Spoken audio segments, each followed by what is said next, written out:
Bonjour, bienvenue sur Comment fait-on, heureux de vous retrouver pour une nouvelle recette. Aujourd'hui, nous allons réaliser ensemble une crème anglaise au lait d'amande. Vous allez voir, c'est très simple à faire et c'est délicieux. C'est surtout très bien pour ceux qui sont intolérants au lactose. Je ne dis pas allergique parce qu'on n'est pas allergique au lactose, on est intolérant au lactose.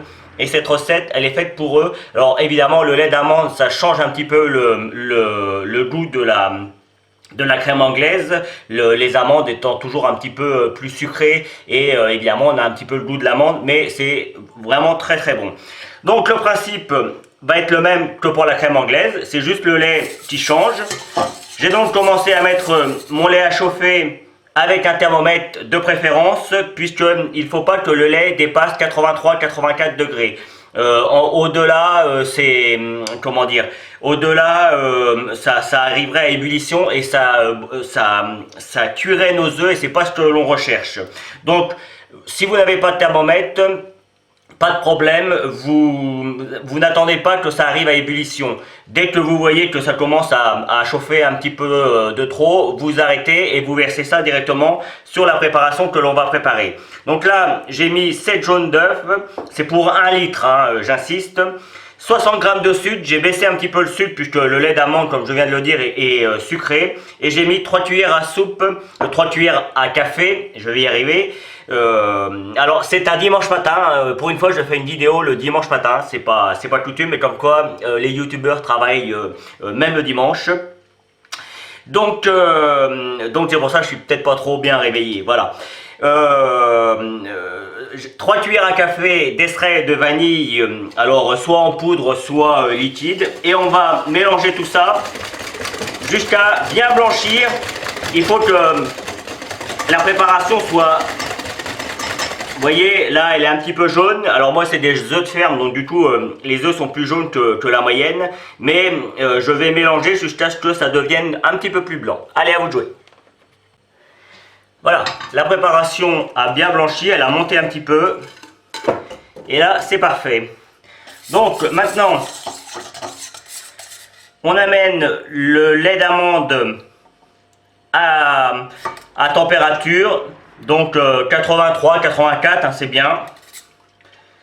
On n'hésite pas à mélanger un petit peu. Alors, moi, je vais prendre une cuillère en bois. Là, je suis à 66. Donc, ça va être pas mal. Encore un petit peu et ce sera bon. Voilà, on approche, là je suis à 80 degrés.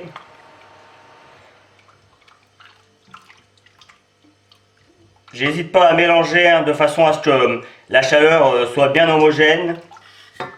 Alors, on n'est pas à quelques dixièmes de degré près. Hein. Le tout c'est que le lait n'arrive pas à ébullition. Là, je suis à 82. Alors, juste pour vous dire que... Hop, 83, je l'enlève.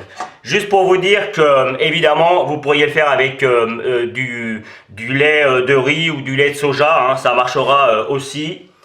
Hop, j'enlève mon thermomètre, mais je le garde parce que je vais en avoir besoin à nouveau. Je mets ça également de côté. Et on va venir verser sur notre préparation, tout en mélangeant.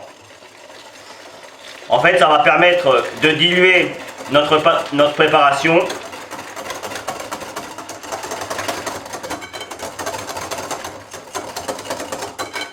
Voilà.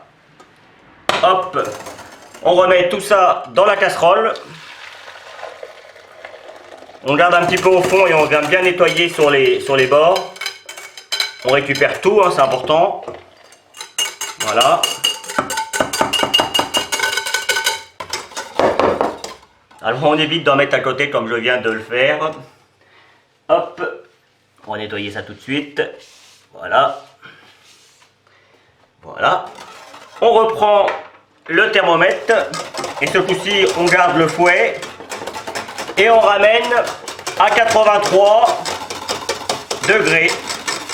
Donc là on peut y aller, on peut aller avec un feu doux, hein, si vous avez peur que ça va trop vite. Et surtout, on mélange régulièrement pour pas que ça attache. C'est pas compliqué à faire hein, la crème anglaise, que ce soit avec du lait classique ou autre. Il faut juste être prévoyant. Ça demande un petit peu d'effort sur la prévoyance. Mais sur la réalisation, tout le monde peut faire une crème anglaise. Hein. Donc là, je suis à 72, je vais laisser chauffer un petit peu et je vous retrouve quand ce sera à 83. Voilà, ma préparation est arrivée à 83. Dernière étape, on prend un petit tamis. Alors moi, c'est juste un petit chinois, hein. L'appareil que l'on utilise en cuisine. Et on vient passer de façon à ce que on s'assure que les œufs n'ont pas cuit déjà. Et de cette manière, on aura quelque chose de parfaitement homogène. Alors, juste pour info, il arrive parfois que certains mettent un petit peu de maïzena, 15-20 grammes de maïzena pour avoir une crème anglaise un petit peu plus onctueuse.